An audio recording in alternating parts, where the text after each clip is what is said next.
двата ръкописа за първи път ги изнасяме в библиотеката и не случайно Пловдивската телевизия е организирала и полиция, защото тяхната ценност, както казваме, е неоценима. Не бихме се съгласили. Не бихме се съгласили да ги изнесем, да.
Слепченският апостол е една от най-ценните книги не само в Пловдив, не само в България, но и в целия свят.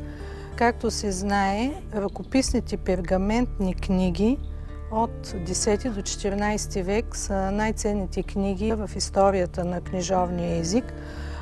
В Пловдивската ръкописна сбирка се пазят не много, но изключително ценни ръкописни книги. Голяма чест е за нас, че в нашата сбирка имаме 18 пергаментни ръкописа. Ние съхраняваме и пазим при определени оптимални условия тези ценни ръкописни книги и правим с химик-реставратор необходимото, за да ги запазим за поколенията. Слепченският апостол датиран от 12 век е палимсест. Трябва да се знае, че палимсести са пък изключително ценните книги от пергамент. Палимсести са изтрити гръцки ръкописни книги. От 10 век е бил изтрит текста и в 12 век се пише с кирилски букви. Това е апостол, който в целия свят е включен в световните каталози. В нашата библиотека попада късно, през 1880 година, като дарение на Христо Поликов, един голям възрожденец, но този ръкопис като цяло е представлявал 154 листа, като през началото на 20 век той се съхранява и е писан от Охридската школа и намерен край град Прилип в манастира Свети Йоан Предтеча. В началото на 20 век видни езиковеди, между които руските слависти Виктор Григорич, Свезневски, Капустин, го изследват и така или иначе той е разкъсан на 6 части. В момента Слепченският апостол... Може би е интересно за нашите зрители къде се намират другите части от Слепченския апостол.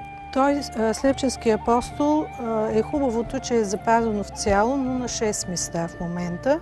2 от тях се намират в Санкт-Петербург. По-голямата част, 130 листа, се намира в публичната държавна библиотека и 13 листа в академичната Санкт-Петербургска библиотека. А освен това, интересното е, че българин също се е добрал и продал на Московската библиотека 9 листа, така че в Московската държавна библиотека се намира. При едно мое посещение, командировка в Санкт-Петербургската публична библиотека, имах възможност да видя тези 13 листа, които от Слепченския апостол се намират там.